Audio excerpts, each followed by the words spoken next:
What's up, guys? Welcome back to the Coach Al Futrell YouTube channel. Today I'm going to be taking you guys through one of my upper body lifts. So right now my current split is a upper lower split. So typically I run 2 upper days and then 2 lower days. Sometimes if I bump my frequency up to 5 or 6 days a week, then I might get 3 lower, 2 upper, or 3 upper, 2 lower, or I might get 3 of each depending on the frequency. But usually right now it's about 4 days of training per week. So I get a few days off, maximizing my recovery. You know, I've done other splits in the past, whether that be push, pull, leg, full body, all types of different splits. So I've done it all. But like I said, today I'm going to take you guys through an upper body workout, and I've already warmed up, so we're jumping right into it. No need to show you guys my warm-up routine. We're going to be starting off with the standard grip lat pull down. So it's not going to be wide, it's not going to be close, just outside of shoulder width apart. So let's jump right into it.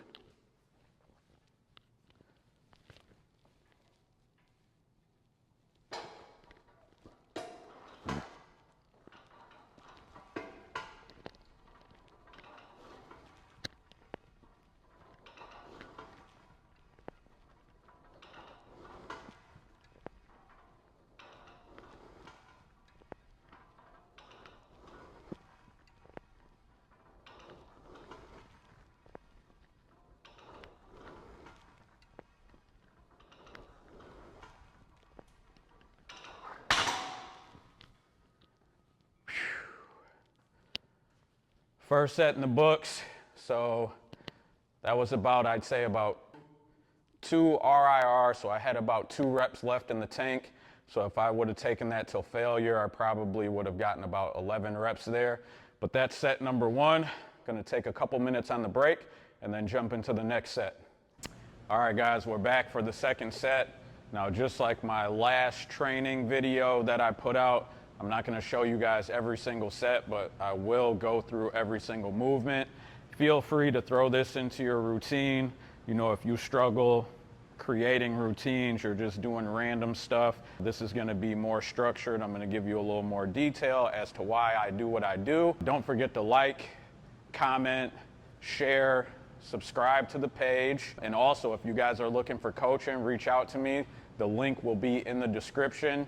And no matter if you're out of state, I can help you. If you're here in Michigan and you're close to the facility and you guys want to come in, you want to get a membership, or you're looking for individualized one-on-one training, you can reach out to me on the website. And like I said, even if you're in another state, doesn't matter. I got clients in Philly, I got clients in Dubai, I got clients in Florida, I got clients in Texas. I work with people all over the globe. So if you guys are interested, let me know. But let's hop into the second set.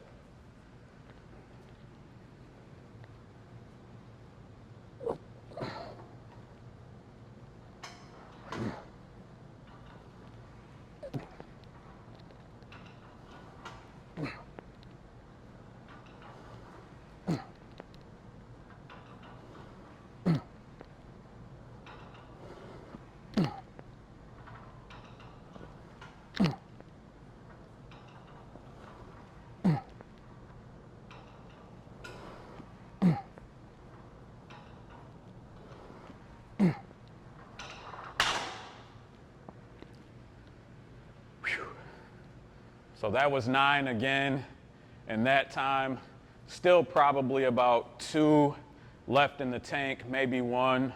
So as far as gauging how I felt in the first set versus this is how I know it's, you know, going along. Had I maybe gotten 12, 13, 14 reps on that second set, that would have let me know that I was sandbagging on the first one and I didn't actually push as hard as I thought. But same amount of reps completed, reps in reserve, felt maybe a tick lower on that second one there. So that's how I know things are going well. I'm not going to show you guys the third set. I'm going to take a couple minutes on the break, come back, knock out the third set. Then we're going to jump into the second movement of the day for the workout. All right, guys, next movement that we're jumping off to is going to be the chest supported row, but we're not going to be using a neutral grip. which would make it a little more lat focused. And we just got done emphasizing the lats really well with that lat pull down. So I'm going to be using a horizontal grip, which is going to allow me to keep my elbows away from the torso. So that line of pull, you'll be pulling like this, okay? Elbow getting away from the torso, as opposed to pulling with that neutral grip where the elbow is going to be tighter to the torso. You clear back past the rib cage and it's going to target more of the lats, like I said. Not that the horizontal grip isn't going to hit the lats, but it's just going to be a little more emphasis on the upper mid back, okay? So mid back and the upper back. So teres major and minor. We're going to hit the rhomboids a little more. So again, that's going to be the difference between the two. The lat pull down, I mean, it's in the name. The lat pull down is going to work the lats. When you guys do your rows, depending on where your elbow is when you're pulling, that's going to determine if you're hitting more of the lats or if you're hitting more of that upper and mid back. So let's jump into this first set here.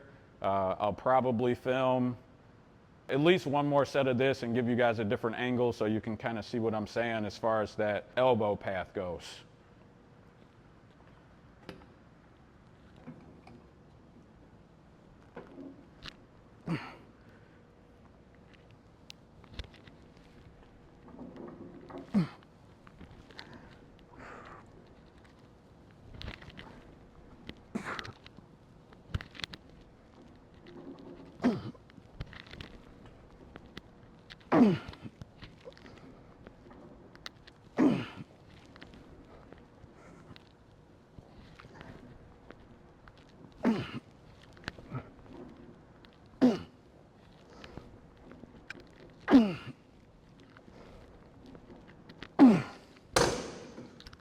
Oh. Honestly, that was close to failure. Maybe I could have got one more, but I don't know if the form would have been clean. So I'm going to call that like 0.5 RIR.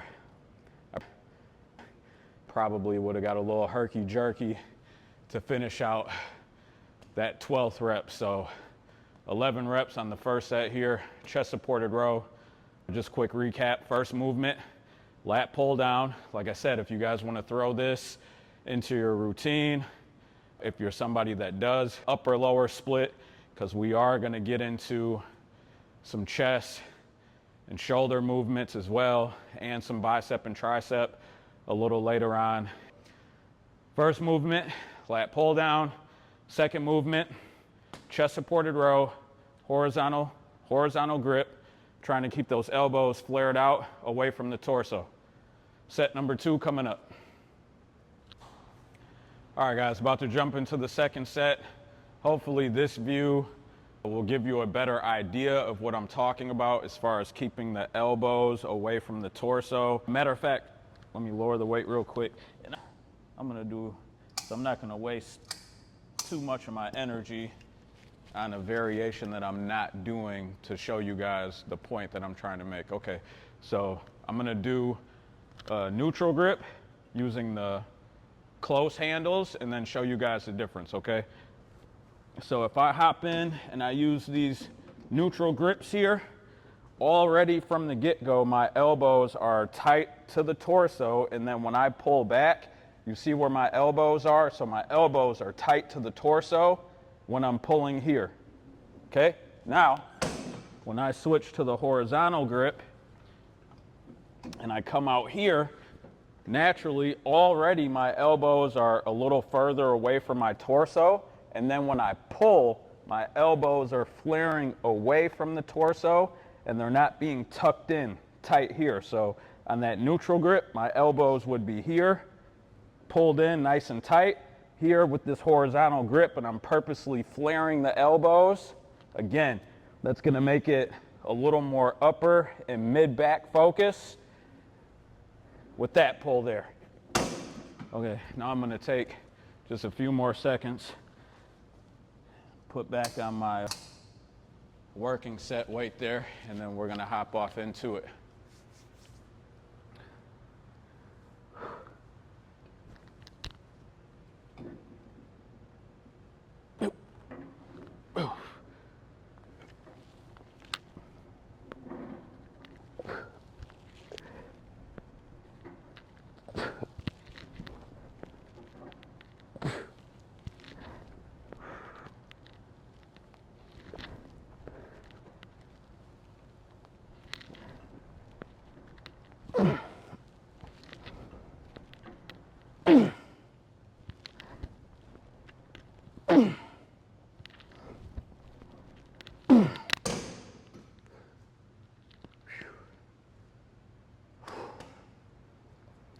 So that was 9.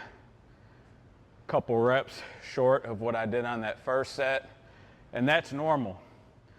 A lot of times when people are working out and they have a rep range, let's say, or a goal that they want to hit,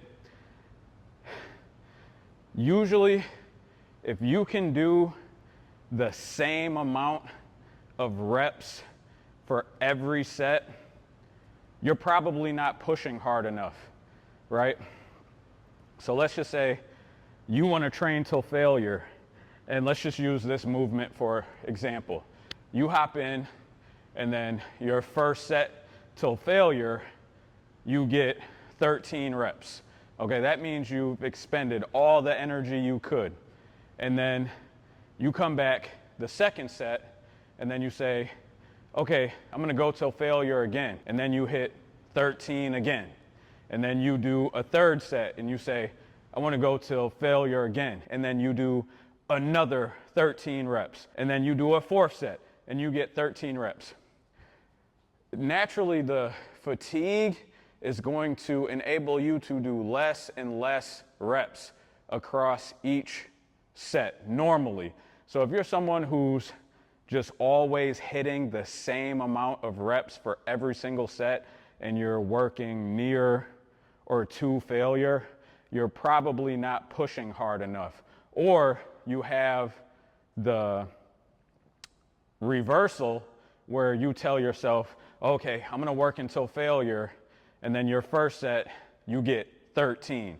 And then you come back the second set and you say, I'm gonna work until failure, and then you get 16. Well, that means you probably left some in the tank on that first set if you got 16 on the second set. So one of the things with training is people aren't training hard enough, and they're not actually being truthful with how hard they're training. So they come into the gym with these designated numbers saying, okay, I'm gonna do this exercise, I'm gonna use this weight, and then I'm gonna do 8 to 12 reps. Now, if that 8 to 12 reps is getting you close to failure and it actually has you pushing really hard, that's one thing. But when you guys get into the gym and you mess around and you say, okay, I'm gonna do 8 to 12 reps at a particular weight, and then you could have done 15 reps at that weight, maybe 20 reps at that weight, you doing the 8 to 12, it has you too far away from an actual challenge for the muscle to get that stimulus needed in order to push and get the results that you guys want to get. So you have to stop going into the gym with these designated numbers saying, I'm going to do this weight and I'm going to do it for this many reps if it's not pushing you hard enough. Now, that doesn't mean you need to be He-Man or She-Woman and you need to put on as much weight as possible and only crank out, 1, 2, or 3 reps. If you're a power lifter or you're really focusing on just brute strength, that's one thing. But, really when we're talking about changing the body, that particular rep range is probably not going to do you justice. Let's just be honest. So can your physique change with reps that low? Yes, of course it can.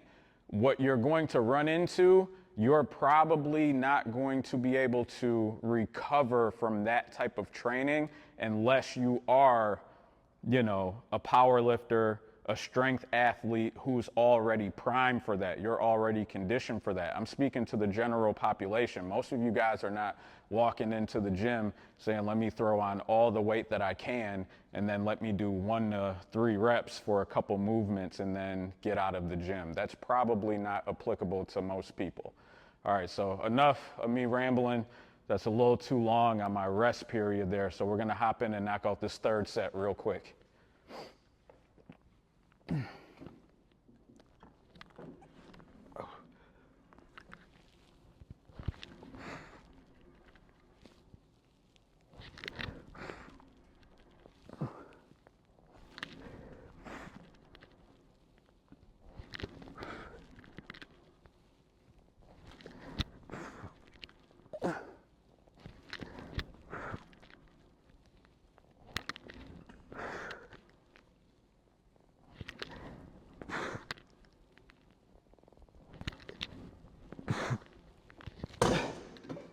Oh shit.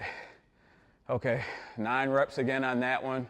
And I probably had about 1 left. So like I said, that's a good gauge. That first set, I think I got 11. Second set, 9. Third set, 9. And, you know, I can feel the fatigue coming in to where had I tried to get that 12th rep on the first set, the form probably would have went off and it would have been injustice to me by my standard. And second and third set, 9 reps. So I'm falling in that good range there. And then when I come back and perform this same workout next week, or maybe even later in the week, what I'll do is my first set, I got 11. My next goal is going to be 12 reps, or I increase the weight and then try to fall in that, you know, 9, 11 range at a higher weight. So that's how you guys progressive overload, okay? People get progressive overload wrong. In short, you need to make the training harder in incremental stages over time. Progressive overload is not, okay, I'm doing 3 sets of the movement, and then next time I'm gonna do 5 sets. That's just you really adding in more overall volume. Now, you need to be focusing on either increasing the reps, increasing the weight, or a combination of both. That's how you guys progressive overload.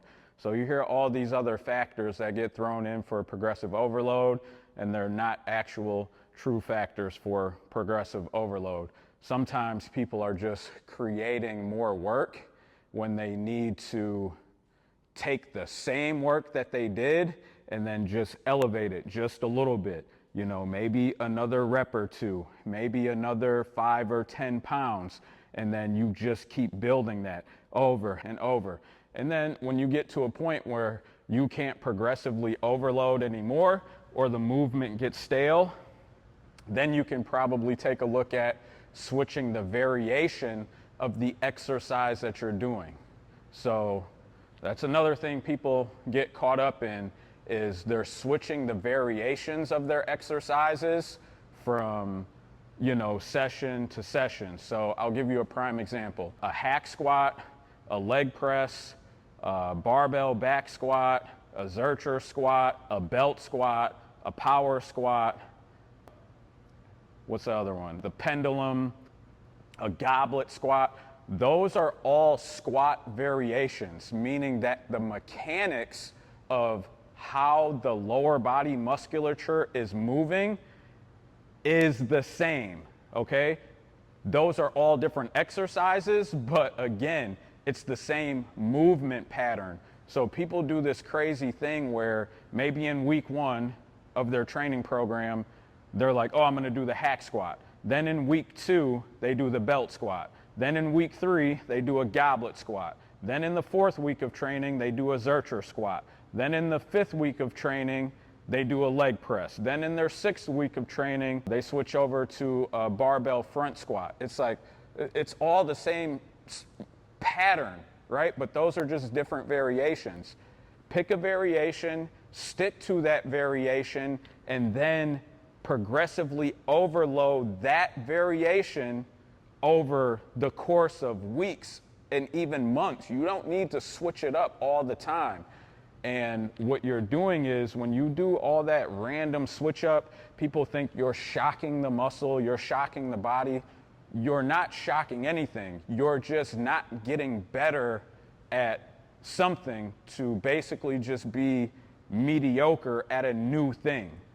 You get what I'm saying? Like, you keep switching it up, so you never really got better at the first lift that you started out with in week 1, because in week 2 you switched to a new variation. Week 3 you switched to a new variation. You never got the chance to actually progressively overload whatever you started with in week 1. So moral of the story, stop switching your variations so much. Stick to them for several weeks, 6, 7, 8, 9, 10 weeks before you think about switching variations. Now, I get it. You might go to another facility and they don't have a particular piece of equipment that you used when you first started your training, and then you have to, adjust on the fly. That's one thing. So that's just another thing. Stop switching your variation so much. All right, movement number 3 coming up. We're gonna get off into it in 1 minute.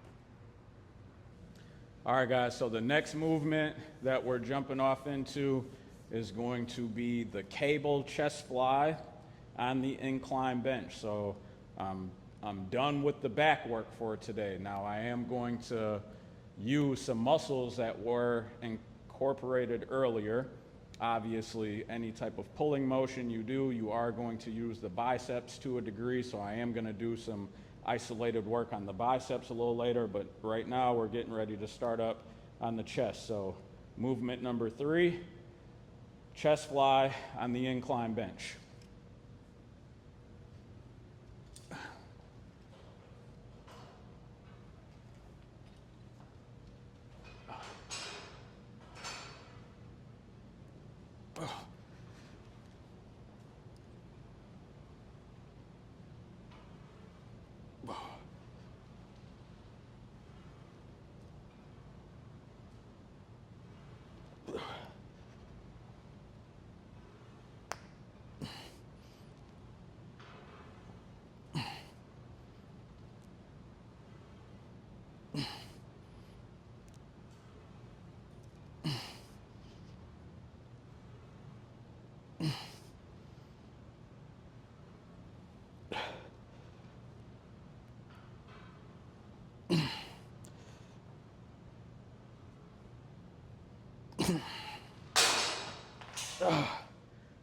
Woo.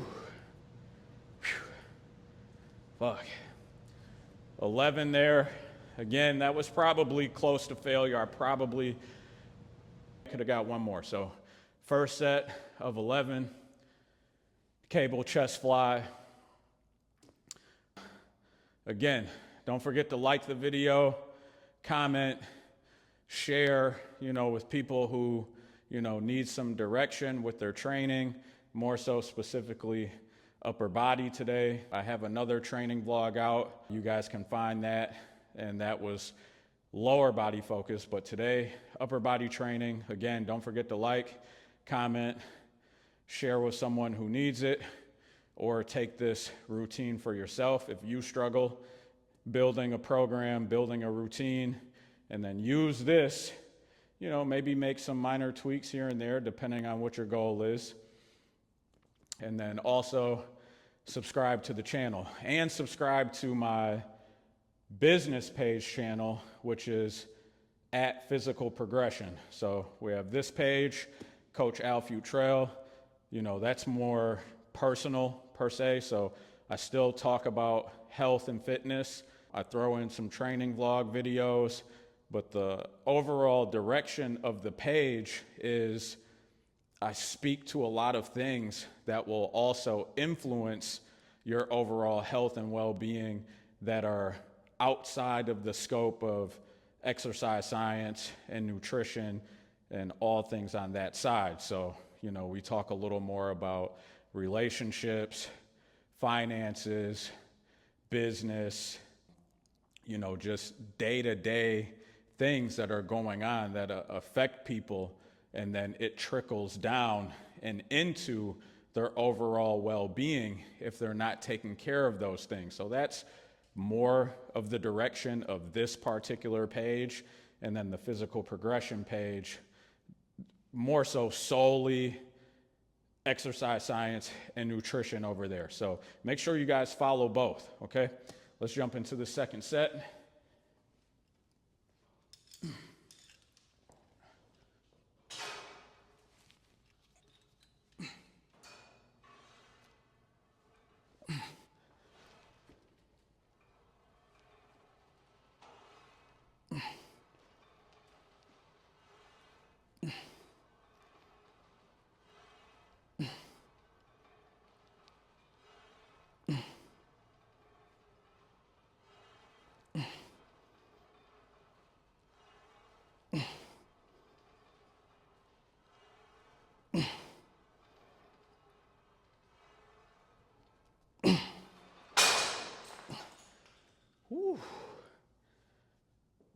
Whew.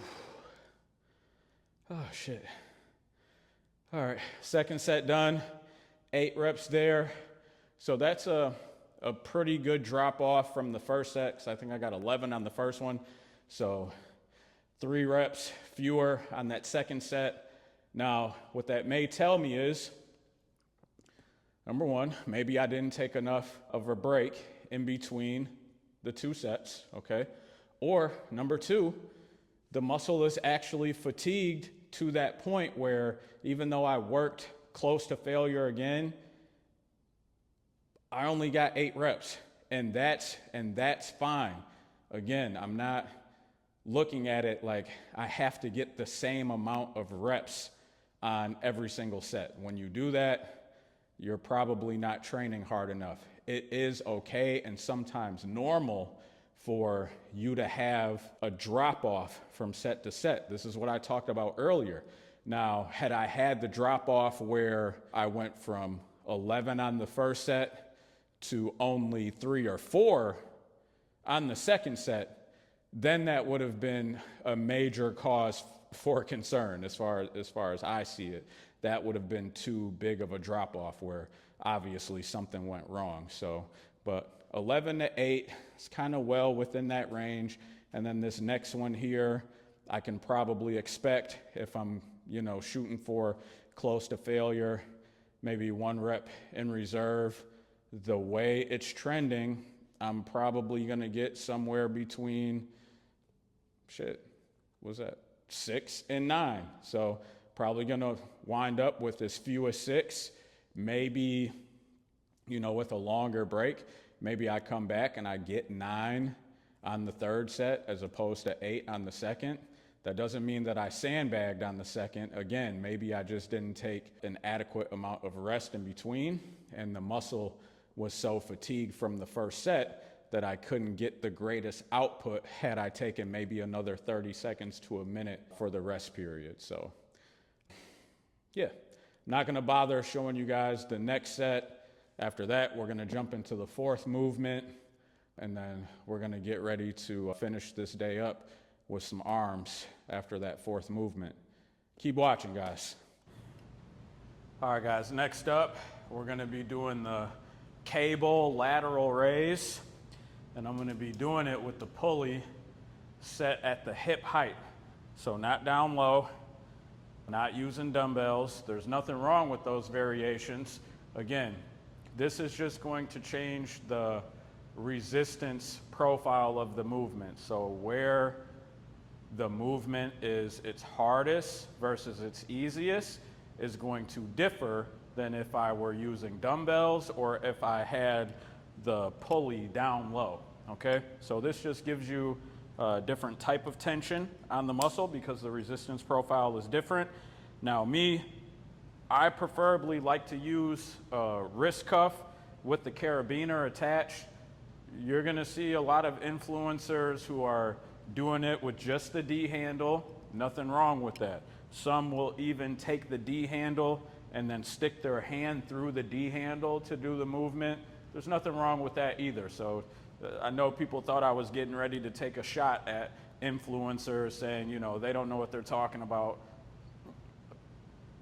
Most of the time they don't, but those are, okay things to do if you don't have the wrist cuff with the carabiner. I would say, me personally, this is the best feeling of the 3 as far as just using the D handle by itself or trying to stick my hand through the D handle to mimic me having on a wrist cuff. So if you're at your facility and you don't have access to this, use the D handle. I'll show you that in a couple seconds exactly how to do it. But let's jump into this first set.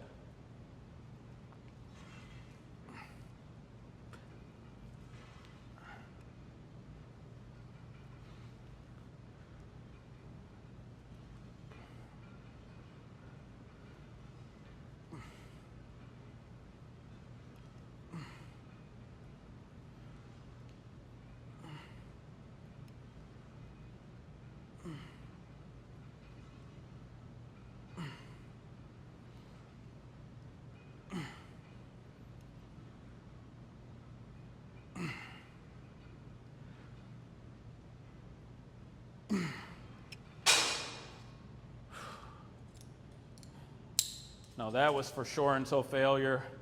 I got 12 reps there. I know good and well I could have not gotten a 13th rep. So I'm gonna hop over here on the other cable and then shoot for 12 reps.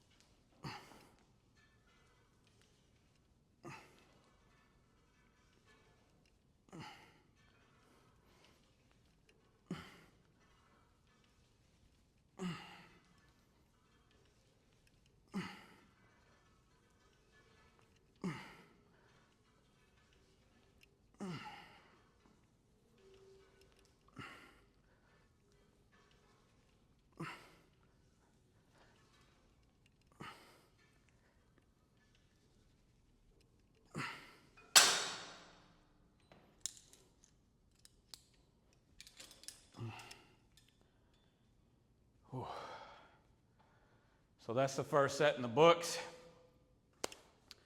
Again, I'd appreciate it if you guys like the video, share, comment, subscribe to both channels, visit my webpage for coaching if you're interested in that. And even if you're not interested in coaching, I do have tons of free resources that you guys can use. So don't be shy. Head on over to the website, physicalprogression.com. Again, I'm not a grifter, so I'm not looking to, get into your pockets and get you to spend. I have plenty of free resources that I've built up with all my years of knowledge and working in the industry, where I'm sharing some of those things for free at no cost, and it could be a great benefit to you. So if you're someone who struggles with training, nutrition, again, just visit the website. I got plenty of free resources, and if you need something, a little more detailed for you specifically, tap in with me for coaching, all right?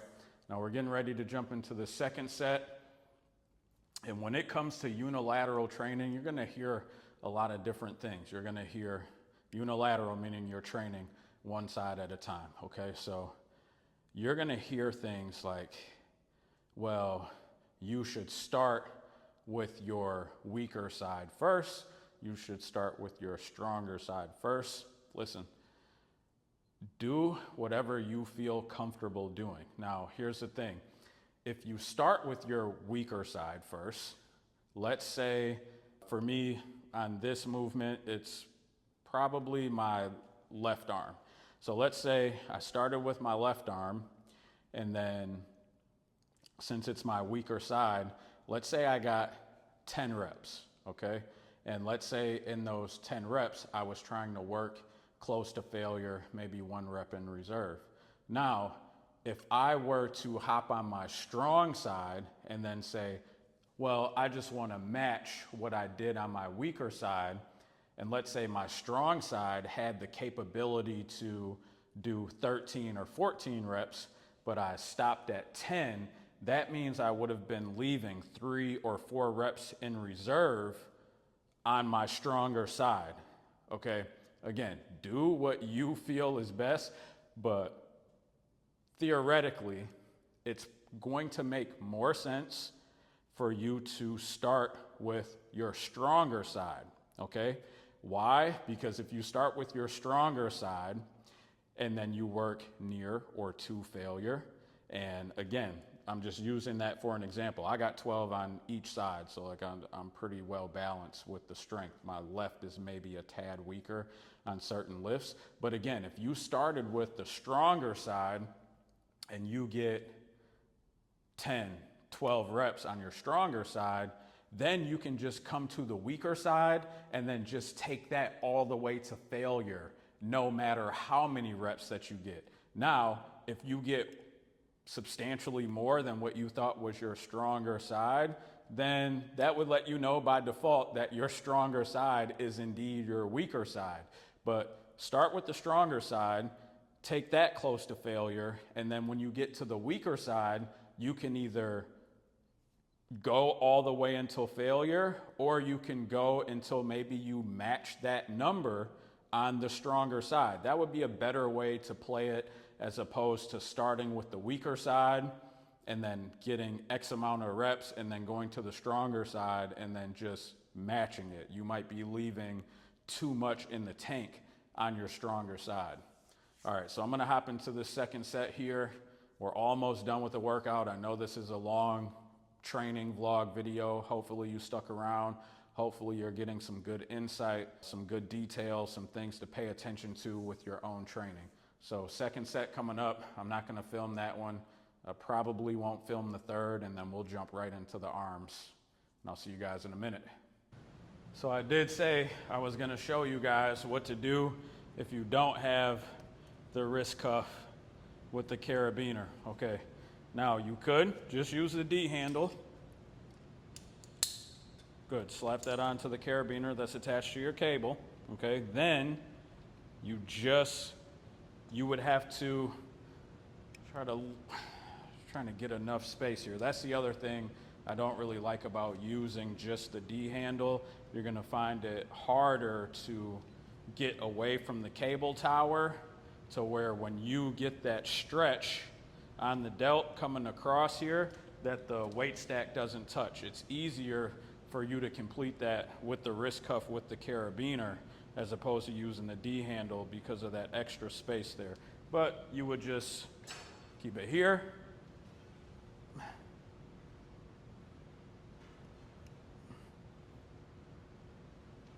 And then perform it like that. Now, if you wanted to mimic having the wrist cuff, you would literally take your hand, stick it in between the opening, and then you would have the D handle resting here. And then you would,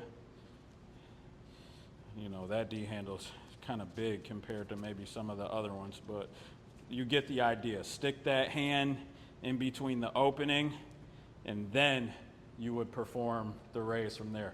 And I'm not even about to do that shit because I'm not wasting any energy. I still got one more arm to do.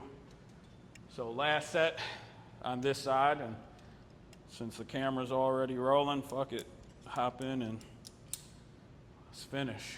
So you'll see what I'm saying here. Now that I can brace against this upright, and when I get that arm out there, I can come all the way back across without that weight stack touching. So I still got good tension on that deltoid, and then back out.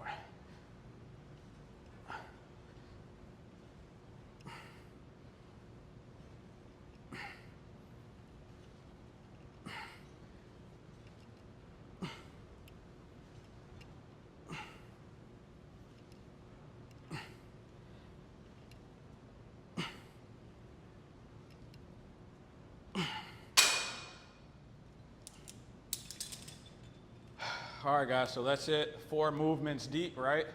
Pull down, chest supported row with the horizontal grip, cable chest fly on the incline bench, cable lateral raises. Now we're about to move into our last 2 movements of the day. All right, guys, second to last movement of the day. We're just gonna be doing a standard alternating dumbbell bicep curl. Okay, so I'm gonna start off with a supinated grip here. And then if I just keep it supinated, it's not gonna use as much of the forearm. But that's not how I'm actually doing my variations today. I'm gonna start off with a neutral grip. So my palms are facing each other. And then as I come up and do the curl, then I'm going to get that twist, okay? So that is going to incorporate more of the forearm musculature compared to you just keeping that supinated grip the entire time. There's nothing wrong with either or. Again, I wouldn't say that one is more superior for the biceps than the other. You will just use more forearm on one variation versus the other. So those are like little nuances that people get caught up in that you probably have no business getting caught up in. majoring in the minors. That would be the correct term. You know, if you're a competitive bodybuilder, you're looking to build up specific things, then maybe. But again, most of the people that I work with are general population. Yes, I have a background in working with competitors. I have competed myself, but that is not the vast majority of the people that I train or that are within my audience. So that's that. But let's hop into this first set.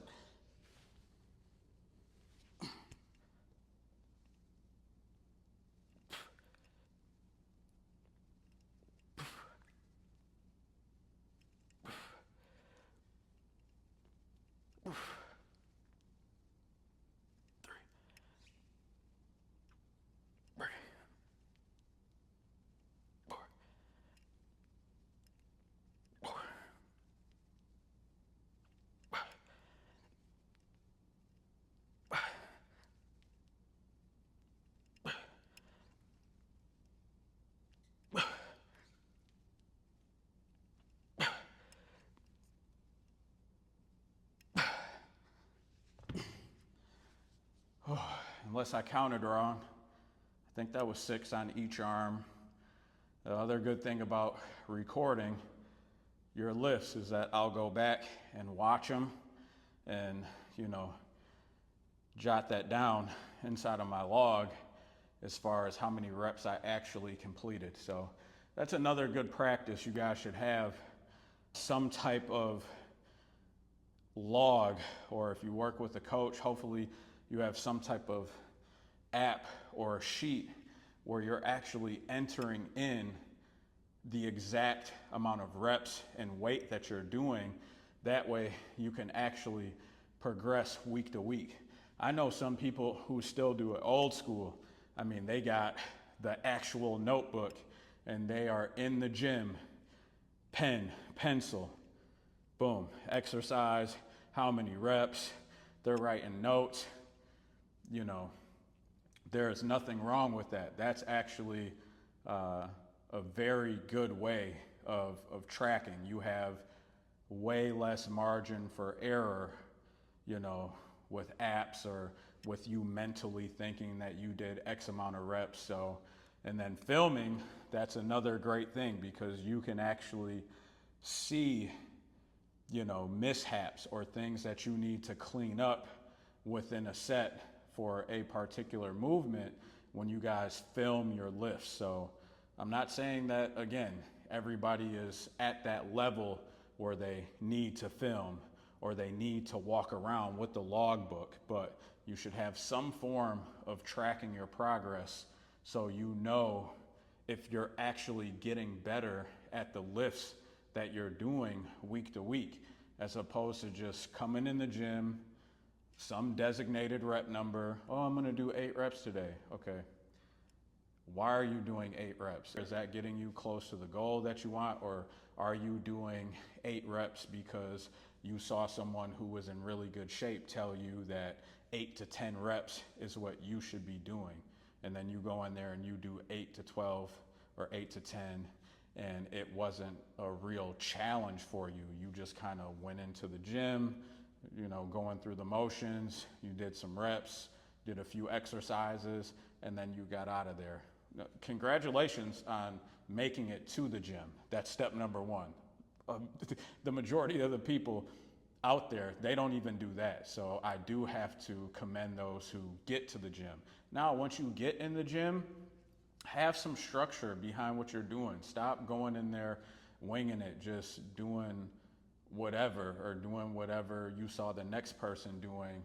You know, you see someone in good shape and then you just assume, well, if I copy them or if I do exactly what they say, it's actually going to be applicable to me and my goals. That's not always the case. So be wary of that. All right, let's jump into the second set.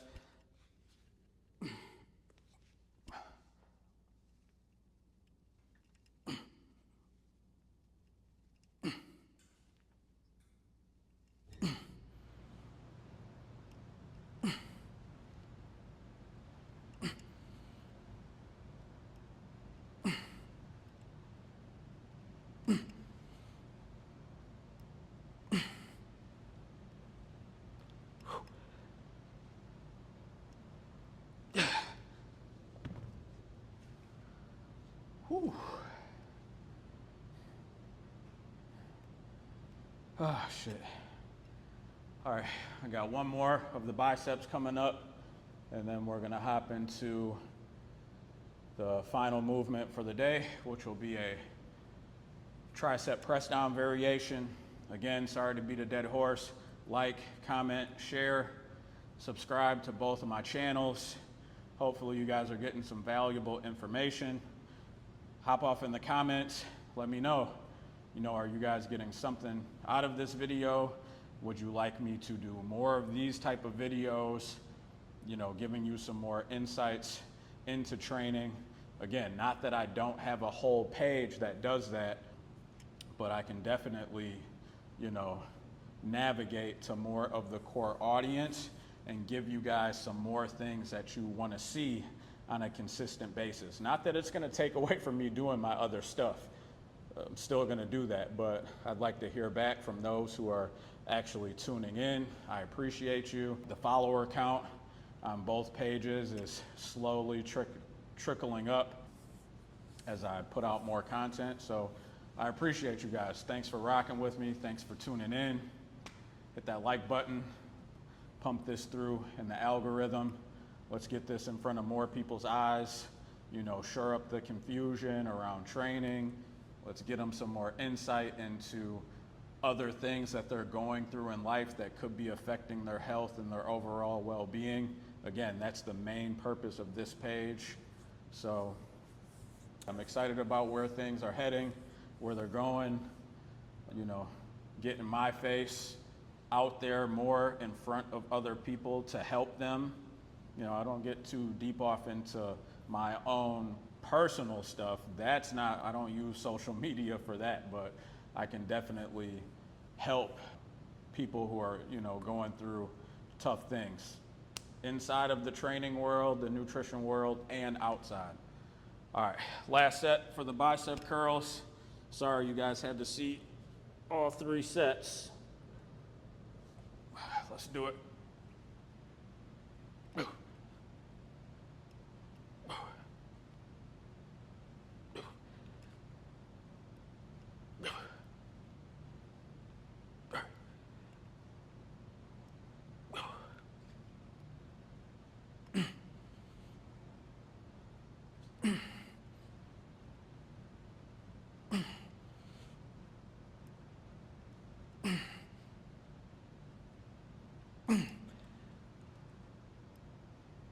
All right, that's it.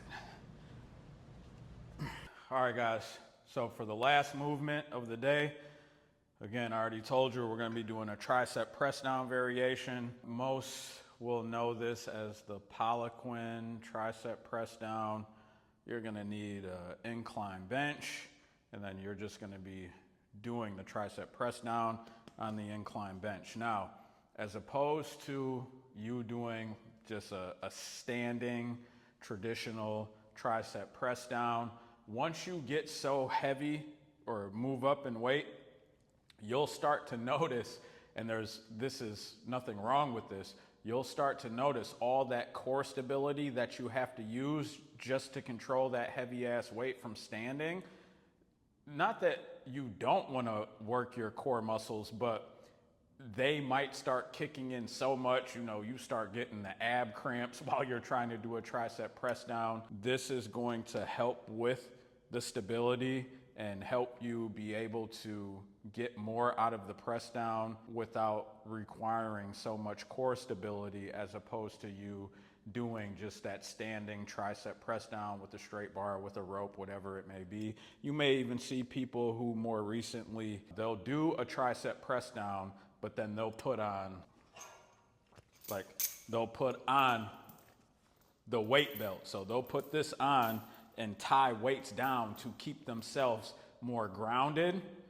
So again, there's nothing wrong with some of the stuff that you see influencers doing on Instagram and all these other platforms. Again, there are things that are applicable to you and your goals, and then there are things that aren't.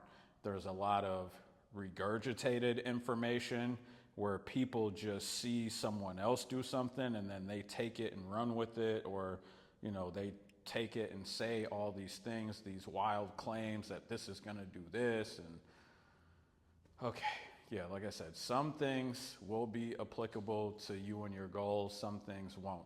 Meaning some things are gonna be ideal and some things aren't gonna be ideal. You have to be able to navigate between the two and understand what's for you, what's gonna work for you, and what's just outside noise, all right? But let's jump into this first set. Now with this, I am gonna tell you, when you get to a point where the weight is very heavy, you're probably gonna need some assistance to be able to pull the movement off, meaning you're gonna need a second person who literally takes all their force just to get the bar into your hand so you can do it. But I'm not working with that much weight. I have been taking it a little easy on the tricep movements because I had a radial nerve injury that occurred back in mid-March, and then, you know, I worked myself through it. I have a background in corrective exercise as well, so I knew what to do, so I couldn't really go too crazy with pressing movements, with tricep press downs, because that radial nerve was being irritated by those type of movements. So for several months, I just stuck to chest fly variations and didn't do, you know, anything crazy for the triceps, just some light band work, some nerve flossing. So I had to do that stuff for several months just to get over that radial nerve injury. So like I said, working my way back up to putting on substantial amount of weight with my tricep exercises. I've just been taking it easy, so I don't need to go too crazy with the weight to where I would need that second person today. All right, let's do it. Now, you see what I'm saying? Just for me to get this off of here, I already have to use a decent amount of force.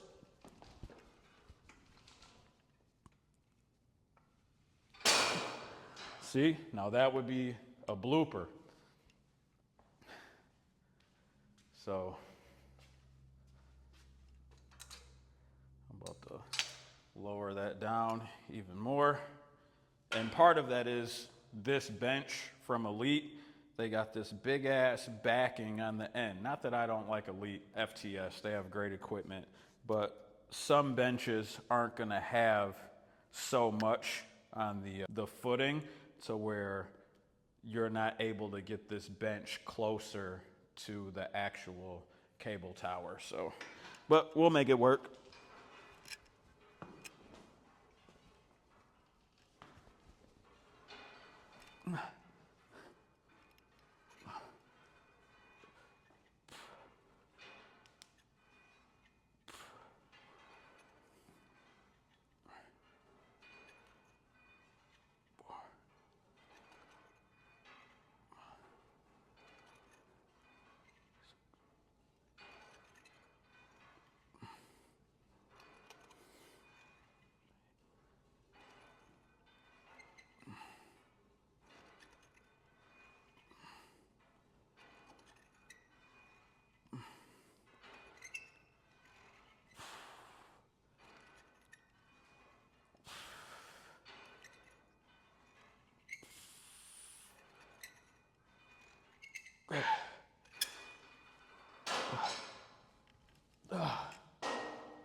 And then word to the creators.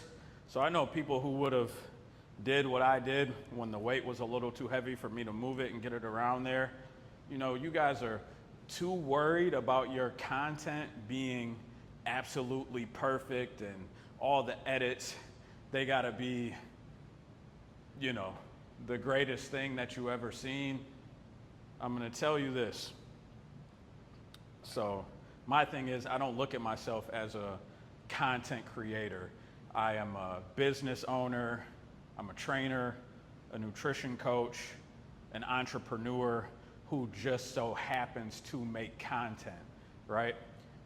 just keep shit raw and be authentic. Like when you guys try to make all this perfect content, you try to make yourself seem like you're flawless, as if you have no flaws. Not that me not being able to move that over there is like a big flaw to where someone's gonna be like, oh, this guy doesn't know what he's talking about.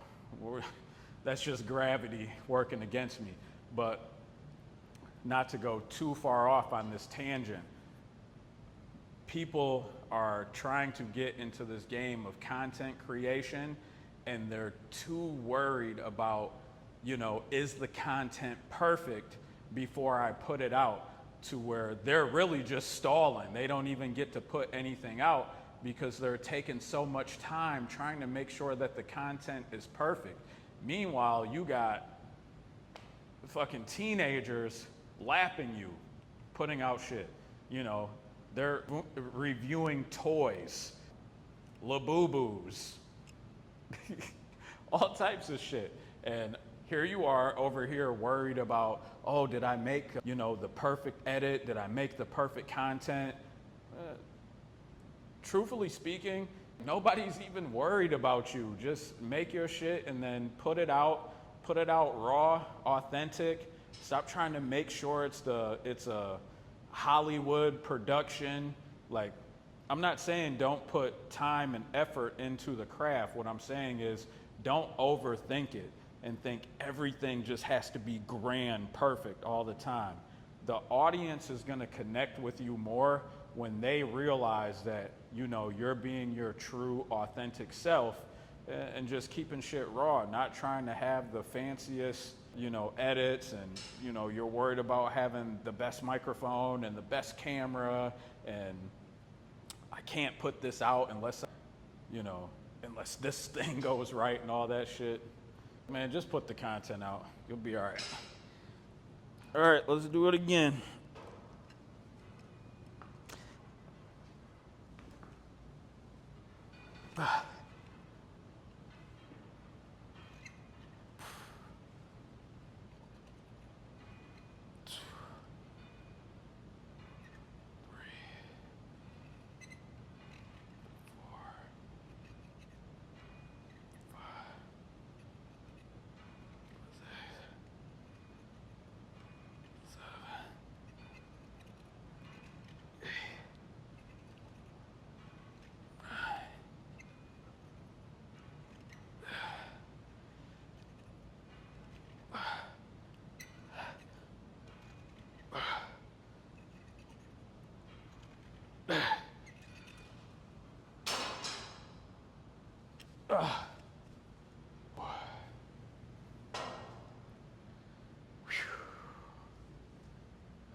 Ooh, shit. So I got one more set coming up, then that's gonna be it. I'm not gonna waste your time showing you the third set. Then after that, hop on the stairs for a quick 30, continue to cut down some of this body fat. But hopefully you guys liked the video. Hopefully you guys got some good training tips, some things to look for within your own training. Again, feel free to take this routine and start to use it. If you're someone who's struggling to build an upper body routine, use this to your advantage. Don't forget to like the video, share the video, drop the comments in there. Again, subscribe to both of my channels, Coach Al Futrell and Physical Progression. And I'm gonna see you guys on the next one. Peace.